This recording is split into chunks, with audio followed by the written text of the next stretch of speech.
Hello students, welcome to मिजो study and welcome to my class. आप सभी का स्वागत है बच्चों मेरे इस सेशन में। प्रीवियस क्लास में मैं जेई मेन पॉलीमर के कुछ क्वेश्चंस कराए थे। जेई एडवांस में पॉलीमर से क्वेश्चंस बहुत ही कम आते हैं या कभी कभी अगर आ जाते हैं तो मतलब कोई फिक्स नहीं है, मतलब चैप्टर बहुत ज़्यादा मतलब इंपॉर्टेंट नहीं है जेई एडवांस के लिए।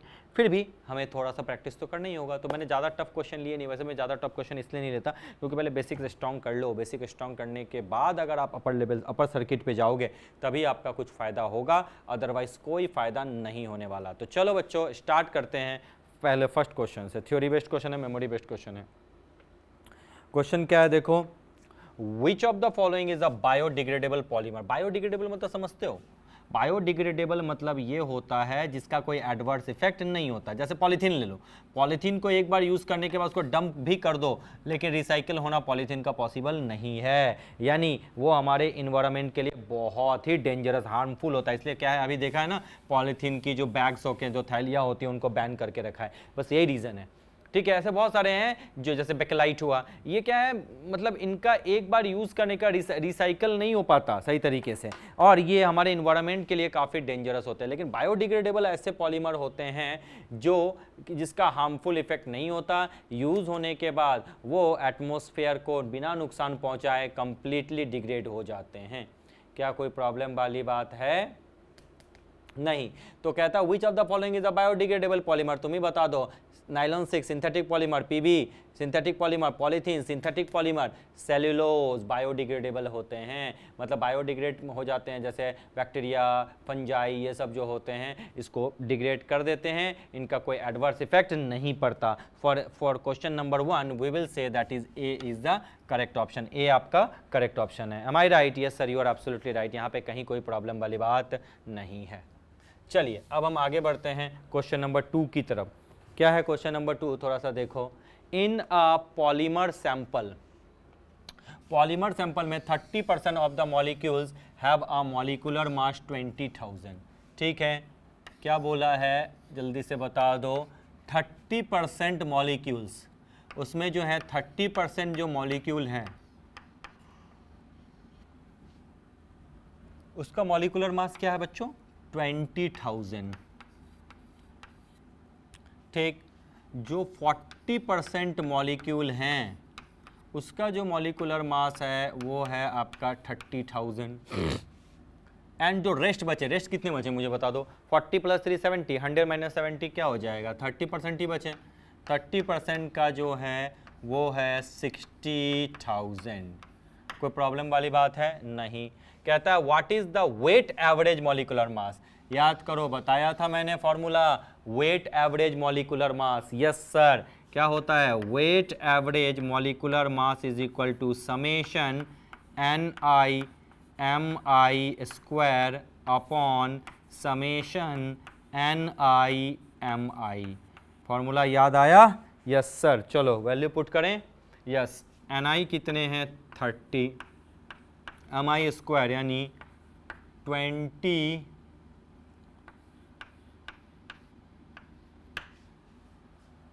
Clear, plus 40 into 30,000 square, okay, plus 30 into 60,000 square. Clear to you? Yes. क्या लिखा मैंने? 30 into 20,000 square plus 40 multiply 30,000 square plus 30 multiply 60,000 square divided by NI/MI।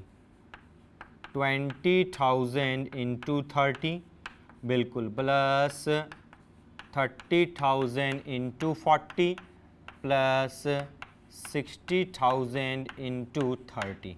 ये आपका हो गया। अब आप इसको इजीली सॉल्व कर लो। जब आप इसको सॉल्व कर लोगे तो इसकी वैल्यू अराउंड आपकी आ जाएगी बच्चों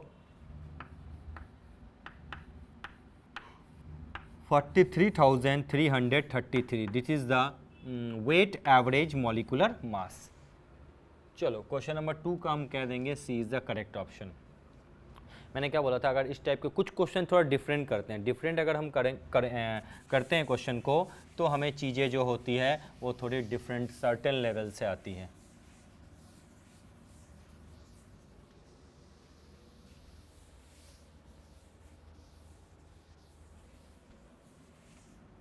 now let's move to next question. Next question की तरफ बढ़ते हैं। क्वेश्चन नंबर 3 एक बार देखो तो क्वेश्चन नंबर 3 में बच्चों क्या है। क्वेश्चन नंबर 3 कहता है which of the following is not a correct match. बताओ कौन किसका मोनोमेरिक यूनिट नहीं है। टेफ्लॉन हमें पता है, टेट्राफ्लोरोइथाइलिन ये होते हैं, टेट्राफ्लोरोइथाइलिन। ओके, उसके बाद पायर्स ग्लास, मिथाइल मिथे एक्राइलेट, नहीं ये गलत है। बुना एस रबर सबको पता है, स्टाइरिन एंड ब्यूटाडाइन बिल्कुल। Thiokol sodium ethylene dichloride, sodium tetrasulphide. Yes, मतलब ए सी और डी ये तीनों करेक्ट मैच हैं, इसमें कहीं कोई प्रॉब्लम वाली बात नहीं है। तो करेक्ट मैच कौन सा नहीं है, बी। बी जो है आपका करेक्ट मैच नहीं है। पायर्स ग्लास जो मिथा एक्राइलेट जो है वो आपका कंप्लीट सॉल्यूशन नहीं है। तो बोलो कौन सा ऑप्शन करेक्ट मैच नहीं है, B. B is the correct option. बिल्कुल थ्योरी बेस्ड क्वेश्चन है, चाहे जेई एडवांस हो। आप बोलोगे सर जेई एडवांस लेवल का नहीं है, इजी है, तो भैया इससे ज़्यादा टफ और क्या आएगा, इसमें यही क्वेश्चन तो हैं। न्यूमेरिकल मैंने डाल ही दिए, अगर आना होगा तो भैया एक न्यूमेरिकल का पोर्शन आ जाएगा। मैकेनिज्म में डायरेक्ट क्या पूछेगा, मैकेनिज्म तो सीबीएसई बोर्ड का एग्जाम है नहीं कि मैकेनिज्म में कुछ आपको स्पेशली पूछ दे। ठीक है, क्वेश्चन नंबर 4 की तरफ मैं देखूं, the straight chain polymer is formed. जो स्ट्रेट चेन पॉलीमर है वो कैसे बनता है। हाइड्रोलाइसिस ऑफ CH3 CiCl3, ये क्वेश्चन एक्चुअली ग्रुप 14 का है, P block element class 11। Hydrolysis of CH3 SiCl3 followed by condensation polymer. Hydrolysis of CH3 whole 4 Si by addition polymerisation.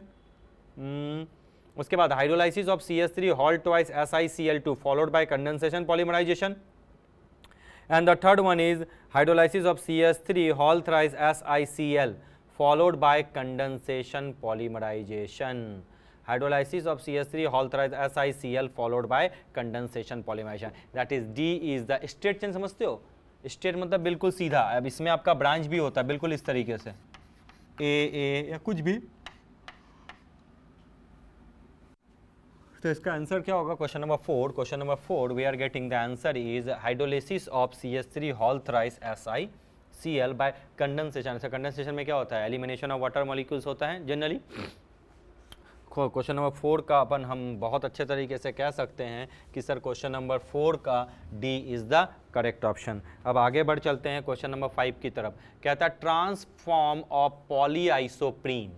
अच्छा, सिस फॉर्म ऑफ पॉलीआइसोप्रीन क्या होता है, natural rubber होता है, ये तो सब जानते हैं। ट्रांसफॉर्म क्या होता है, याद करो तो बताया था, एक होता है आपको cis form natural rubber, transform गुटा पर्चा, याद है बिल्कुल। चलो, तो इफ एनीवन आस्क यू, बिल्कुल मेमोरी बेस्ड क्वेश्चन है, सीधा सीधा इसमें क्या एक्सप्लेनेशन करना ये होता है आपको पता है, डायरेक्टली आप इसको लिख सकते हो। थ्योरी पेपर पढ़ने के बाद, अपने बुक को कवर करने के बाद जब इन क्वेश्चनों पे आते हो तो यहाँ पे बहुत ज़्यादा एक्सप्लेनेशन की जरूरत नहीं होती है, सिंपली हम इन क्वेश्चनों को सॉल्व कर सकते हैं।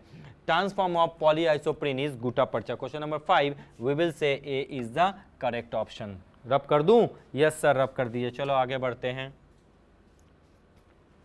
नेक्स्ट क्वेश्चन की तरफ। Question number 6, wash and wear clothes are manufactured by using, wash and wear clothes are manufactured by using terylene fibres.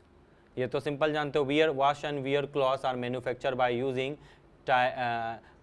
ट्राइलिन Dacron. इसमें स्टेरिक लिंकेज होता है, बहुत फ्लेक्सिबल होता है, इसलिए वॉश एंड वियर क्लॉथ्स जो होते हैं इसका यूज़ इसको जो मैन्युफैक्चर करते हैं ट्राइलिन फाइबर से ही करते हैं। क्वेश्चन नंबर 6 मैं कहूँगा C is the correct option.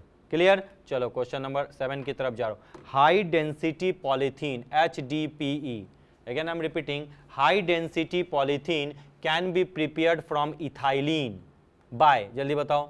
High density दो तरह के पॉलीथीन होते हैं, एक होता है लो डेंसिटी पॉलीथीन, एक होता है हाई डेंसिटी पॉलीथीन। याद है बिल्कुल सर, बिल्कुल याद है, अगर याद नहीं है तो बता दो बच्चों। चलो, हाई डेंसिटी पॉलीथीन जो होता है वो बनता, can be prepared from ethylene by using Ziegler Natta catalyst. Ziegler Natta catalyst जो जानते हो, TiCl4 C2H5 hall thrice Al, यही तो होता है। तो अगर पूछा जाए हाई डेंसिटी पॉलीथीन कैसे बनाए, can be prepared from ethylene by using Ziegler Natta catalyst. A is the correct option, कोई प्रॉब्लम नहीं। बार बार मैं एक बार आपको थोड़ा सा और बता दूं कि पॉलीमर्स में बहुत सारी चीजें हैं जो हमें जान सकते हैं, जानने की जरूरत तो क्या होगी। मेन इसमें आपका कंपोनेंट के बारे में एक आपसे पूछा जाता है भैया, PAN बायोडिग्रेडेबल पॉलीमर क्या है, बायोडिग्रेडेबल पॉलीमर के बारे में आप थोड़ा सा हिंट्स दे दो। उसके बाद फिर पूछा जाता है भैया मैकेनिज़्म बता दो, बता चुका हूँ मैं। मैकेनिज़्म के बारे में ये आपसे पूछते हैं कि किस तरह का mechanism, which type of mechanism they undergo. Then इसमें आपका अच्छा मैकेनिज़्म कितने टाइप के होते हैं मैंने बताओ जल्दी से। पहले तो मैंने बताया था एडिशन पॉलीमराइजेशन, थोड़ा सा इसको एक बार रिव्यू कर देते हैं। Addition polymerisation,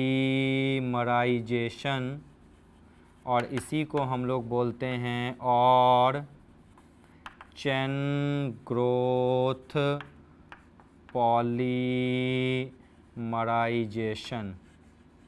again I am repeating, addition polymerisation और chain growth polymerisation. Is it clear to you? Yes, इसी में मैंने बताया था कौन कौन सा मैकेनिज्म था, जल्दी बता दो बच्चों।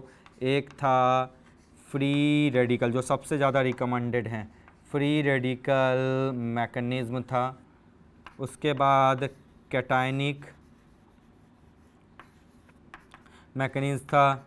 उसके बाद क्या बताया था, जल्दी बता दो, एनायनिक मैकेनिज्म था। उसके बाद बताया था क्या, विनाइल मैकेनिज्म। ये चार आपके मेन थे। उसके बाद आपका आता है कंडेंसेशन, इसमें सीधा रिमूवल ऑफ वाटर, एलिमिनेशन होता है, कंडेंसेशन, और मैं कह सकता हूँ स्टेप ग्रोथ।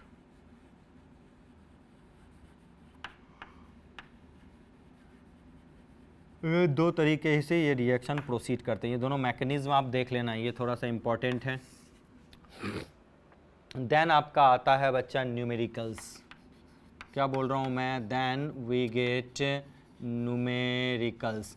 न्यूमेरिकल्स के बारे में भी हमको देखना। न्यूमेरिकल्स में मैंने बताया था क्या, एवरेज वाला था ना, नंबर एवरेज मॉलिक्यूलर मास, नंबर एवरेज मॉलिक्यूलर मास और वेट एवरेज मॉलिक्यूलर मास। इसका क्या होता है जल्दी बता दो, NIMI upon summation of NI।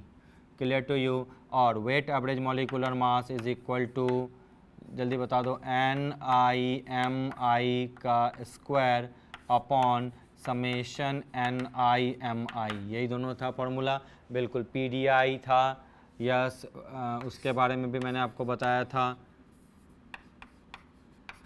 उसके बाद आपको कुछ इंपॉर्टेंट पॉलीमर के टाइप्स ऑफ पॉलीमर आप जान ही चुके हो, कुछ इंपॉर्टेंट पॉलीमर्स के बारे में आपको जानने हैं। जैसे कुछ इंपॉर्टेंट पॉलीमर्स में आपको ध्यान रखना है, जैसे पेन, पॉलीएक्राइलोनाइट्राइल, PVC, ठीक, देन बेकेलाइट, ठीक, उसके बाद urea formaldehyde polymer, urea formaldehyde polymer. Then आपको नाइलन 6, देन आपको ढूंढना है नाइलन 66, देन आप ढूंढ लो nylon 26, nylon 16, then Dacron, then melamine formaldehyde polymer resin. Then आपको क्या बोलते हैं, लो डेंसिटी LDP, HDP है ना, यहाँ पे LD, low density polythene. Then HDPE, high density polythene. Clear to you? उसके बाद जो रबर है, buna S rubber, then buna N rubber, then PHMB polymer, ये सब कुछ कुछ इंपॉर्टेंस पॉलीमर हैं जिनका थोड़ा सा मोनोमरिक यूनिट आप याद कर लेना, आपका वर्किंग हो जाएगी, आपका काम हो जाएगा। बहुत कम चांसेस होते हैं जेई एडवांस में क्वेश्चन आते हैं, हाँ जेई मेन में क्वेश्चन आ जाते हैं, नीट के एग्जामिनेशन में क्वेश्चन आ जाते हैं, लेकिन आपका जेई एडवांस में पॉसिबिलिटी बहुत कम होती है, कभी कभी पूछ देते हैं। तो ऐसा है, कभी कभी में हो सकता है इस बार ही पूछ दें या अगले बार पूछ दे, तो आपके लिए तो भैया इंपॉर्टेंट है ही ना। ठीक है, चलो ये थोड़ी छोटी छोटी चीज़ें आपको थोड़ा सा ध्यान अपने दिमाग में रखना है।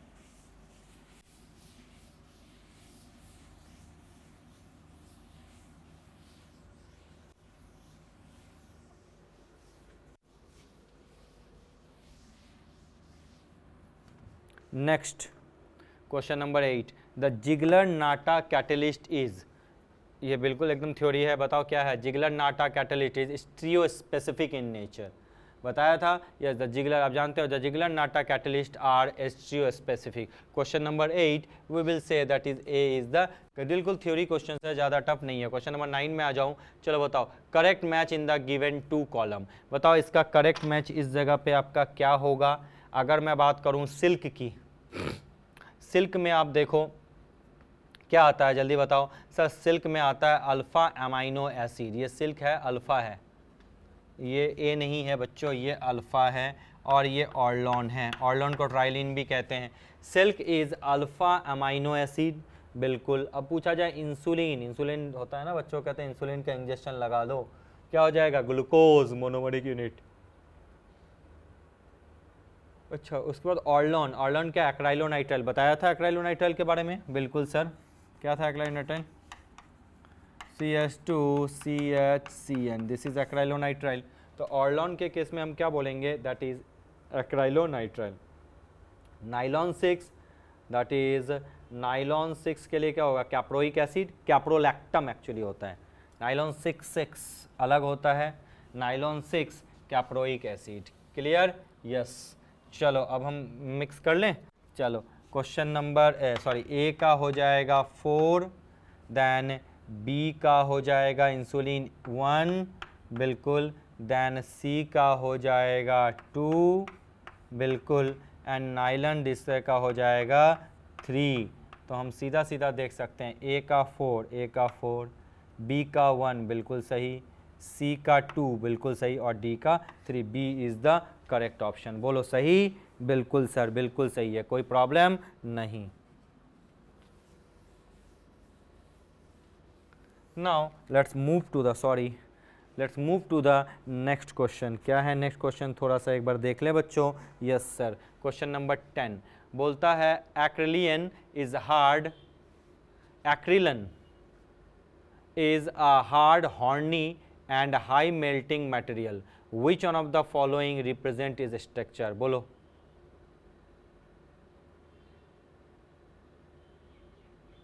Acrylan is a hard, horny and high melting material. Watch which of the following represent its structure. Sir ये थोड़ा सा नाम अलग लगा, but structure will be very easy. CH2, then CH, then CN. This is the structure, ये N. So question number 10 we will say that is A is the correct option. Question number 10 का कौन सा option सही है, A is the correct option.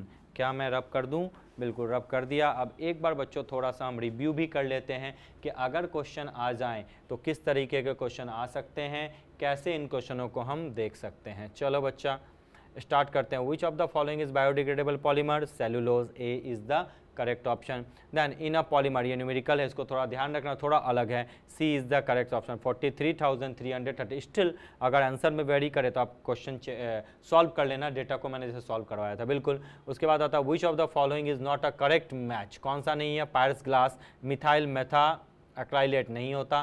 Question number 4, straight chain polymer is found by the hydrolysis of CH3 whole thrice SiCl followed by condensation polymer, D is the correct option. Question number 5, transform of polyisoprene क्या होगा, जल्दी से बता दो, गुटा पर्चा, क्योंकि cis form क्या होता है आपका नेचुरल रबर देता है।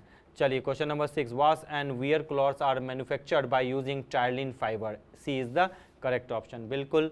Now question number 7, high density polythene can be prepared from ethylene by using Ziegler Natta catalyst TiCl4 plus C2H5 whole thrice Al. A is the correct option. Question number 8, the Ziegler-Natta catalyst are, A is the correct option, stereospecific. Correct. देखो ज़्यादा मैंने explain नहीं किया, समय बर्बाद नहीं किया, क्योंकि आप ना बोर्ड हो जाओ, क्योंकि ये सब क्वेश्चन आप इजीली कर सकते हो, तो मेरा कुछ बहुत ज़्यादा नहीं है। आप थोड़ा पलट भी लोगे बुक को तो आपको आंसर मिल जाना है, इसलिए मैंने उसको थोड़ा जल्दी कर लिया ताकि इस लेक्चर को मैं ज़्यादा बोर्ड ना बनाऊँ, बोर्डम ना बनाऊँ, चीज़ों को धीरे धीरे करते चले जाओ, काम हो जाएगा। Then correct match in the given following, silk का क्या होगा, अल्फा अमाइनो एसिड, इंसुलिन क्या होगा, ग्लूकोज, ऑर्लॉन क्या होगा, एक्राइलोनाइट्राइल, एंड नाइलॉन 6 क्या होगा, कैप्रोइक एसिड। कोई प्रॉब्लम नहीं, यानी इसका क्या हो जाएगा, B is the correct option. चलो क्वेश्चन नंबर 10 क्या बोला, A is the correct option. I hope so ये चीज़ें आपको अब समझ में आ चुकी होगी, कहीं कोई प्रॉब्लम की बात नहीं है। तो चलो बच्चों, समय आ चुका आपसे विदा लेने का। अब नेक्स्ट क्लास में कुछ नया चैप्टर, नया टॉपिक के बारे में पढ़ेंगे। तब तक के लिए खुश रहो, आबाद रहो, bye bye, thank you so much.